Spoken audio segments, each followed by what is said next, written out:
Imagine se você acordasse hoje e descobrisse que a ação queridinha que você comprou desabou 90% nos últimos 5 dias. Foi exatamente isso aqui que aconteceu, olha lá, com a Ambipar, pessoal, que basicamente nos últimos 2 dias perdeu o seu valor de mercado da faixa ali, ó, para os R$ 12,10, que era a cotação dela, para os míseros 75 centavos. Se você tivesse 10 mil reais em ações dessa empresa, hoje você teria menos do que R$ 1.000. Se eu tivesse um patrimônio de 100 mil reais nessa empresa aqui, hoje esse patrimônio estaria reduzido a menos de 10 mil reais. Uma perda brutal de valor. A Ambipar era a empresa brasileira que prometia salvar o planeta. Ela limpava acidentes. Sabe quando tem um vazamento de petróleo ou a quebra de uma barragem numa operação de mineração? A Ambipar trabalhava na reciclagem do nosso lixo e vendia ESG para o mundo. O negócio dela era literalmente limpar a barra dos outros, limpar desastres ambientais e dar o destino correto a resíduos perigosos, como lixo hospitalar, resíduos orgânicos, né, que a gente acaba provocando na produção de outros bens de consumo. Inclusive, a maioria dos investidores acreditava piamente que ela era segura, moderna e alinhada com o futuro verde. Só que enquanto ela limpava o lixo dos outros, ela acabou esquecendo de cuidar dela mesma e foi acumulando o próprio lixo, o lixo financeiro, e pior, debaixo do tapete ainda por cima. Foi exatamente por isso que esse futuro verde se transformou no presente vermelho para a Ambipar, com essa queda abrupta de 94% aqui nos últimos 5 dias acumulados. E hoje eu vou te mostrar exatamente o que aconteceu com a Ambipar, como é que ela chegou nessa situação, por que é que a ação despencou, mas principalmente como evitar que isso aqui, que esse desastre financeiro aconteça na sua carteira. Erros que provavelmente você está cometendo hoje, criatura de Deus. E para evitar esses erros é simples, basta continuar assistindo esse vídeo nos próximos 10 minutos. E ainda nesse vídeo tem mais uma pitadinha. O que eu, Diego, faria se eu tivesse ações da Ambipar hoje na minha carteira? Não tenho, tá, pessoal? Até porque os filtros que eu coloco na minha carteira já me preveniram desse desastre aqui financeiro. Só que se você tiver ação na tua carteira, eu vou te dar a minha opinião. O que eu faria se eu tivesse, ok? Vamos lá? Parte 1. O que foi que aconteceu com a Ambipar? A Ambipar, pessoal, que se diz, ó, líder em gestão ambiental, basicamente lucra com o lixo, poluição e desastres de outras empresas, que é uma pauta extremamente importante hoje em dia, já que a gente já viu que o nosso planeta não tem recursos suficientes para sustentar a maneira como a gente produz, como a gente consome hoje em dia. Então a gente tem que pensar no reverso, né? Como é que a gente faz para ir limpando toda essa sujeira? Olha lá, a Ambipar atua em mais de 40 países, 6 continentes e mais de 500 bases e um objetivo: ajudar a sua empresa a cuidar do planeta. É um discurso lindo, gente, é maravilhoso isso aqui. Mas não adianta cuidar do planeta se a empresa não parar em pé. Aí não vai ter empresa para cuidar do planeta. É assim até mesmo, pessoal, no avião. Sabe aquele negócio lá quando falam que vai despressurizar a cabine, cai a máscara de oxigênio? A aeromoça sempre fala no avião: primeiro você coloca a máscara em você mesmo, depois você vai ajudar quem tá do lado. Porque você não vai conseguir ajudar ninguém se você mesmo não tá conseguindo respirar, você tá afundado aqui, ó, de dívida, de problema, né? Tô fazendo analogia aqui pra você entender. A Ambipar, ela cuida de reciclagem, logística reversa, resíduos industriais e atua com grandes empresas, tipo Petrobras, Vale, Ambev. Faz desde a coleta de resíduos perigosos até a revaloração, reciclagem, reprocessamento desses produtos. Ainda também, ela é um braço de resposta a emergências ambientais. Quando acontece acidente com produto químico, vazamento, derramamento de óleo, incêndios industriais, desastres rodoviários e marítimos. Olha quanta coisa importante para o nosso planeta. Ela era considerada um case de sucesso brasileiro ESG. ESG, se você não sabe, significa Environment, Socioeconômico e Governança. Então, basicamente, é meio ambiente, a parte socioeconômica, então a questão das pessoas, das comunidades, da renda das pessoas, de você ter diversidade dentro das empresas, e a parte de governança, que é justamente essa questão empresarial real. A empresa, ela tá em ordem ali. Ela possui uma governança firme, uma liderança, uma estratégia. Se chegar uma auditoria na empresa, vai estar tudo lindo, maravilhoso. Isso é governança boa, pessoal. A gente viu que não tá acontecendo muito isso aqui. A parte da governança tá faltando, né? Em 2022, ela chegou a empregar mais de 10 mil pessoas e ter operação em 60 países diferentes. Onde começa o problema da Ambipar? Esse crescimento, pessoal, ele veio financiado por dívidas. A empresa, ela se endividou muito ao longo do tempo. Ela criou uma estrutura complexa de FDICs, debentures e holdings no exterior. Então ela se alavancou muito. Para ela conseguir crescer desse jeito, ela teve que pegar muitos empréstimos no mercado, entendeu? E aí uma série de desconfianças começaram a acontecer e começaram a ruir a confiabilidade da empresa. Olha como confiança, pessoal, é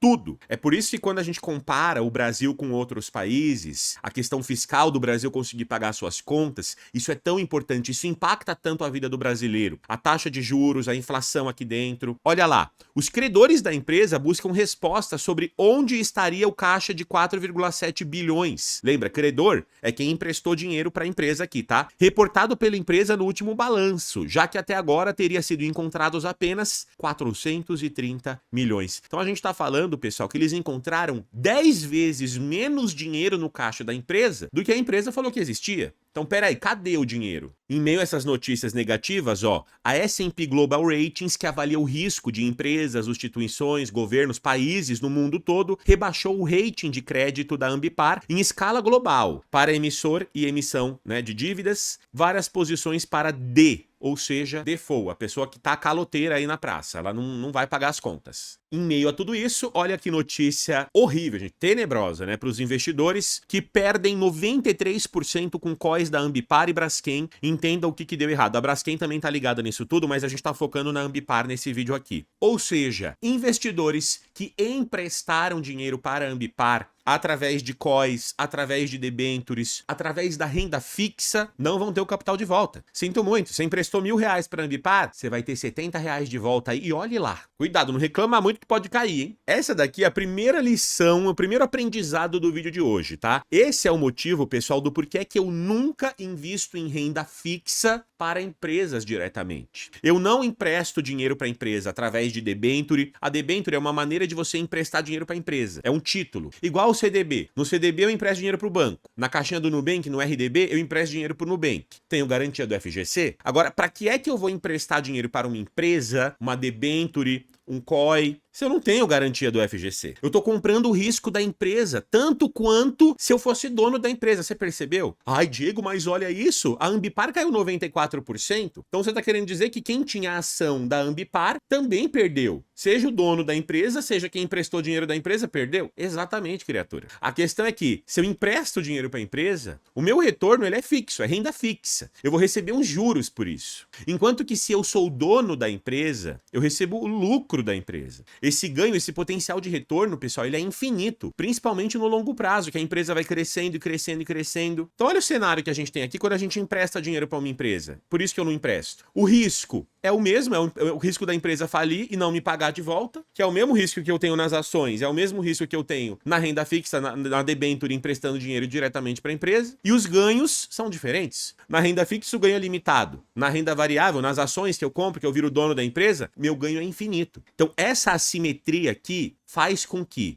se eu quero emprestar dinheiro para uma empresa, eu não vou emprestar dinheiro para ela através da renda fixa. Eu vou comprar ações dela, vou financiar ela através da sociedade, através do equity, ou seja, comprando ações, me tornando sócio dela, porque eu acredito na empresa e eu quero colher os lucros lá na frente. Eu prefiro muito mais dessa forma. Você pode discordar de mim, inclusive comenta aí se você discorda. Mas é isso. Esse é o aprendizado número 1. Quando envolve empréstimo de dinheiro para empresas, eu não faço. Eu prefiro ser dono da empresa e deixar o meu dinheiro na CDB, que tem FGC, no Tesouro Selic, que é o investimento mais seguro, na renda fixa mais seguro, porque renda fixa é para ser seguro. Uma pessoa que ela tem uma carteira inteira ali de debentures, ela tá se arriscando, na minha opinião, muito mais do que uma pessoa que deixa no Tesouro Selic, mesmo que seja renda fixa. Cuidado com isso. O segundo aprendizado já é a gente olhar sempre para a dívida da empresa que a gente está investindo, pessoal. E tem uma métrica muito interessante. Olha só, peguei aqui, ó, a Ambipar aqui no site do Investidor 10. Se você descer aqui, a gente vai encontrar esse histórico de indicadores fundamentalistas. Vamos descer, descer, descer. Você vai encontrar esse aqui, ó. A dívida líquida dividido pelo EBITDA, que hoje está em 3. Ah, mas Diego, eu nem sei o que é essa dívida líquida aí dividido pelo EBITDA. O que adianta você falar? Por isso que eu vou te ensinar agora. Calma, esse canal aqui explica bem as coisas para você entender, meu querido. O que é a dívida líquida dividido pelo EBITDA? Primeiro você tem que entender o que é a dívida líquida, depois o que é o EBITDA, certo? Olha lá, a dívida líquida é a dívida total, ou seja, tudo que a empresa deve, empréstimo, debênture, menos o caixa, o quanto que ela tem de dinheiro na mão. Por isso que é dívida líquida e não dívida bruta. Porque dívida bruta seria as dívidas que eu tenho, sei lá, tô devendo R$1.000 na praça. Mas, opa, eu tenho R$100 aqui na minha caixinha aqui rendendo. Então a minha dívida líquida vai ser os 1.000 menos os 100, R$900 de dívida líquida. Tá entendendo? Por quê? Porque eu tenho uma dívida de 1.000, mas eu também tenho dinheiro na mão, poderia já quitar uma parte dessa dívida. A dívida líquida é a dívida depois que você já tira o caixa, o dinheiro que você tem em mãos da história. E o que é o EBITDA? É o lucro antes de juro, imposto, depreciação e amortização. O EBITDA, pessoal, é o lucro operacional da empresa. É o quanto que fica lá na última linhazinha, antes de pagar impostos, obviamente, mas quando fica na última linhazinha, depois que a empresa já pagou o custo da produção, todas as despesas, funcionário, tudo que ela tem para pagar. Então, o lucro bruto é de fato o dinheirinho que fica ali na empresa, né? Então, olha que interessante. Se eu pego a dívida líquida, que é o quanto eu tô devendo, e eu divido pelo meu lucro operacional anual, esse valor aqui que eu calculo me diz em quantos anos eu consigo pegar o lucro operacional da empresa para pagar a minha dívida. Quer ver, ó? Exemplo prático. Digamos que a empresa tem uma dívida total de 10 bilhões, um caixa de 2 bilhões. Então, ó, a gente já viu que a dívida líquida vai ser o quê? 10 menos 2 é igual a 8 bilhões que ela vai ter de dívida líquida. E o EBITDA dela, ou seja, o lucro operacional anual dessa empresa é 2 bilhões por ano. Olha só, o que a gente faz? A gente pega a dívida líquida, que é de 8, e divide isso aqui por 2, que é o lucro operacional dela. 8 dividido por 2 é igual a 4 vezes. Então a empresa, ela precisaria de 4 anos do lucro dela para pagar as dívidas. Você tá entendendo? Ela tá alavancadíssima, ela tá super arriscada. Porque se acontece qualquer coisa que ela não tem o dinheiro, ela não consegue pagar as dívidas. Só pra você entender, ó, a dívida líquida da Ambipar chegou a 3. Ela precisaria de 3 anos do lucro dela para pagar todas as dívidas. Quando a gente compara com uma Itaúsa da vida, vamos ver a diferença? Lembrando, pessoal, que a Itaúsa é uma empresa extremamente conservadora da bolsa, hein?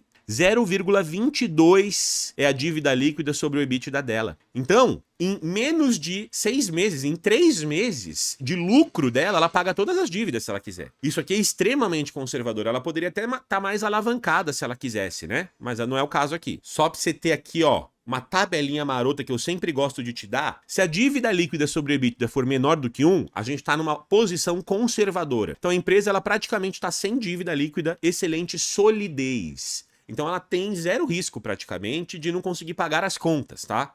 De 1 a 2, ela é saudável, porque ela tem uma alavancagemzinha sim, mas controlada. Então isso aqui permite a empresa crescer mais, lucrar mais lá na frente. É bacana ter uma alavancagem, tá? É bacana crescer com o dinheiro dos outros. Mas agora, se ela passa de 2 a 3 vezes, já é um ponto de atenção. Seria a Ambipar, por exemplo, no ano passado, já estaria abrindo o olho aqui para ela. E acima de 3 vezes, a gente já passa a ser extremamente perigoso. Risco elevado de insolvência, que é quando ela não tem dinheiro para pagar as contas. Acima de 5 vezes, então, alerta máximo, aí eu tiraria o meu dinheiro agora da empresa.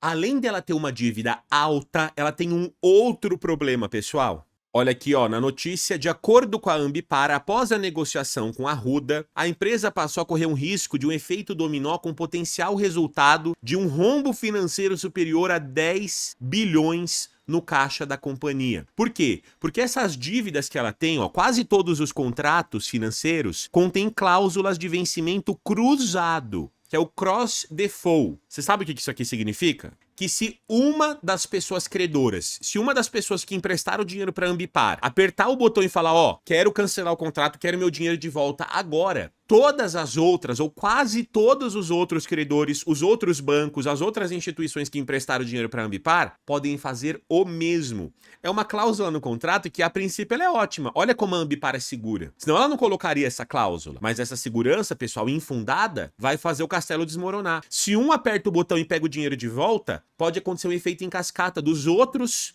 credores quererem acionar o dinheiro de volta e ela não ter dinheiro para pagar, o que resultaria um caixa de 10 bilhões de reais negativo. Por isso que ela não tem dinheiro para pagar as contas, por isso que ela tá tentando agora o processo de recuperação judicial, ela tá tentando congelar, né, os ativos para fazer a operação da empresa continuar funcionando e ela tentar se recuperar de alguma forma. Ah, outra coisa, o Arruda é o ex-diretor financeiro, o ex-CFO da Ambipar, tá? Que agora já não tá mais no cargo. A Ambipar, pessoal, ela entrou num nó financeiro, porque ela amarrou através dessas cláusulas que se um banco desconfiasse, os outros poderiam desconfiar automaticamente também e pedir o dinheiro de volta. Então olha que doideira, olha como isso aqui é perigoso, né? Bora para nossa parte 2 do vídeo de hoje, tá cheio de coisa, né? Erros que você está cometendo e provavelmente não sabe. O brasileiro, gente, ele ama de paixão uma ação que parece barata demais. Você lembra do caso da Oi? Há 5 anos atrás, pessoal, lá na pandemia, uma ação da Oi tava por volta ali de R$2, mais ou menos, tá? E muita gente falava,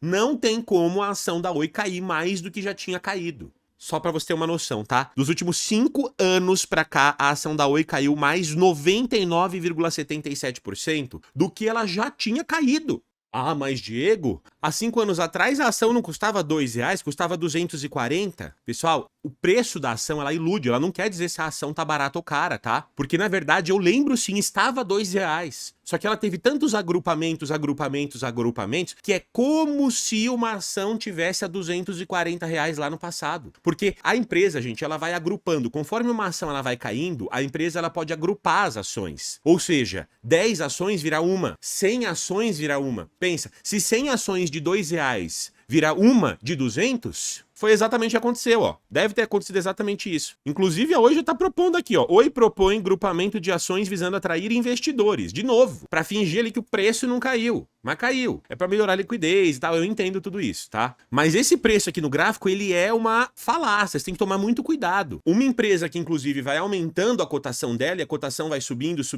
ela faz o desdobramento, que é o contrário. É quando uma ação de R$1.000 vira 10 ações de R$100. Ela faz o desdobramento, que é o contrário do agrupamento, entendeu? Olha só, se você pegar aqui, ó, é como se em 2012 uma ação da Oi fosse custar, pessoal, aqui, ó, R$10.000. Olha que loucura isso daqui, ó, R$9.458. Ela nunca chegou a custar uma ação R$10.000, nunca. Só que como a ação foi caindo e foi agrupando, é como se lá em 2012 uma ação custasse 10 mil. Olha a perda do valor ao longo do tempo. Então a pessoa, ela olha o hoje, ela olha o agora e fala, ai, meu Deus, olha a ação da Oi, 37 centavos. Ah, certeza que não tem como cair mais do que isso. Eu vou comprar é tudo. Parabéns! Você acabou de inventar a pior estratégia de alocação de investimentos do mundo, do planeta Terra, criatura. Você não deve comprar uma ação porque ela caiu. Ah, mas Diego, você compra as ações da sua carteira que caem. Mas é completamente diferente, porque eu fiz um filtro de qualidade antes. Então eu sei que elas têm fundamentos, e aí se caírem, dado que elas são boas empresas, aí eu compro. Mas toda vez que uma ação cai, ó, eu venho aqui ó, no Investidor 10, eu filtro, né? O que tá caindo, ó. Hoje tá caindo VEG 13%, Klabin 11%, e eu tento diminuir meu preço médio. Mas peraí, eu vou investigar. Se tem uma queda muito brusca aqui, eu vou verificar. Teve algum problema de qualidade na empresa, estrutural, como é o caso da Ambipar? Porque senão, vida que segue, efeitos econômicos, macroeconômicos vão influenciar o tempo inteiro na cotação das empresas. E aí eu quero pegar aquilo que tá mais barato. Mas peraí, não é assim que funciona. Não vou fazer o do NT, pegar o que tá mais barato e comprar. Você tá entendendo? Que leva para nossa lição 2, pessoal. O risco não é o preço cair. O risco é você não saber o que você tá fazendo. É você não entender por que tá caindo. E aí, quando você se pergunta por que tá caindo, você tem a resposta da coisa. Você diminui o teu risco. Se vale a pena comprar mais, se vale a pena vender ou não. O que tem a ver com a nossa lição número 3.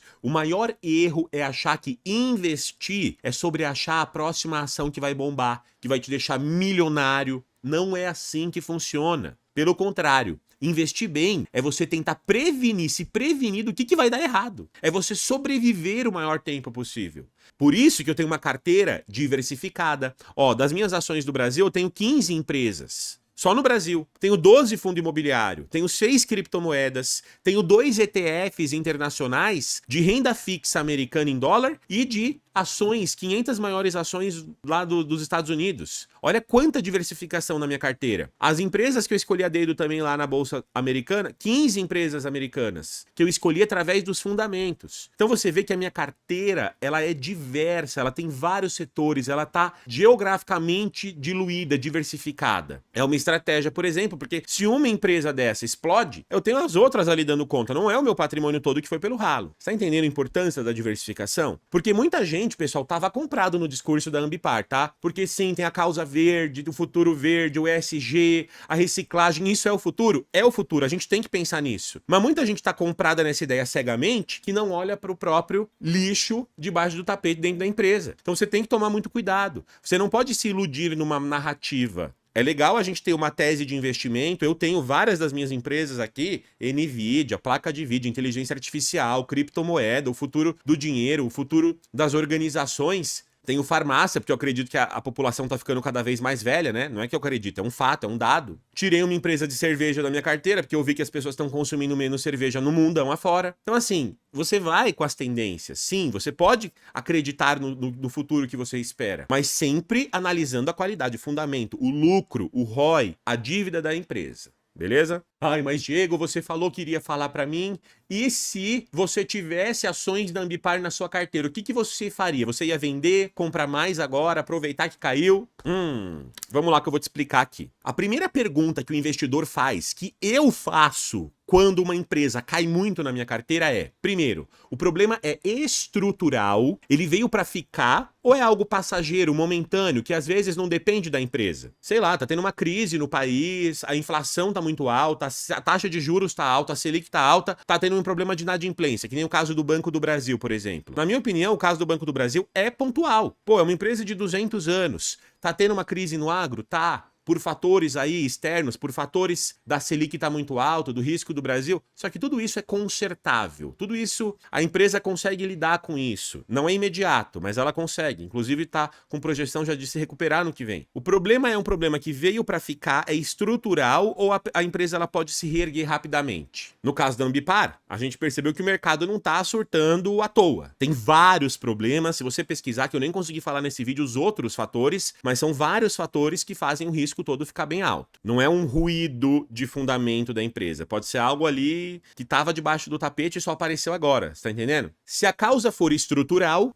se ela veio para ficar, não é momento de comprar. E talvez seja o momento até de você vender. Assuma o prejuízo. Coloque o teu dinheiro que sobrou em algo que você sabe que tem um futuro muito mais assertivo. É o que eu faria. Já fiz, inclusive, no passado, assumir prejuízos. O Vino 11 foi um fundo imobiliário que eu assumi o prejuízo porque eu não via como ele se recuperar no curto prazo. E aí eu simplesmente eu decidi tirar ele da carteira e botei no Gari 11, que é um fundo promissor, que só tá me dando lucro até agora. Então, é normal, gente. Você não tem que acumular ego. Ah, não, eu tenho que acertar. Eu tenho que prever. Eu tenho que voltar para empatar o valor. Não. Você pode assumir um prejuízo de algo que você fez errado, colocar em algo mais promissor. Porque R$100 num negócio ruim é a mesma coisa que R$100 num negócio bom, tá? Lembre-se sempre disso. Uma outra pergunta que você tem que fazer é qual o percentual do seu patrimônio que está em Ambipar. Que se você tiver 5% do seu patrimônio ou menos em Ambipar, tá tranquilo, tá controlado o risco. Agora, se você tinha, antes da queda, 50% do seu patrimônio em Ambipar, aí já é outra questão. Você tá arriscando demais, você aprendeu na prática, tá sentindo o gosto amargo do que é você não diversificar a sua carteira, de você não aplicar as estratégias que você aprende aqui no canal A Cara da Riqueza, hein? Investimento, pessoal, não é casamento, tá? Quando o relacionamento se torna abusivo, abuso contábil, dá sinais aí de que tem coisa errada, divórcio é o que você tem que pedir na hora. E é isso que a gente faz aqui. Espero que você tenha gostado do jeitinho A Cara da Riqueza de te pegar um problemão gigantesco e esmiuçar aqui pra fazer você entender do jeito que eu gostaria que tivessem me ensinado. Se foi do teu agrado, só te peço uma coisinha, se inscreve nesse canal. E eu vou deixar no primeiro comentário fixado o nosso mini curso grátis de 3 aulinhas. Vou te deixar aqui um vídeo maravilhoso, vai lá e assiste. O último episódio da série Começando com R$200, a série que a gente investe R$200 na prática todo mês para você ver os nossos erros e acertos. Vai lá, melhor série de investimentos do Brasil. Espero no próximo vídeo. Valeu!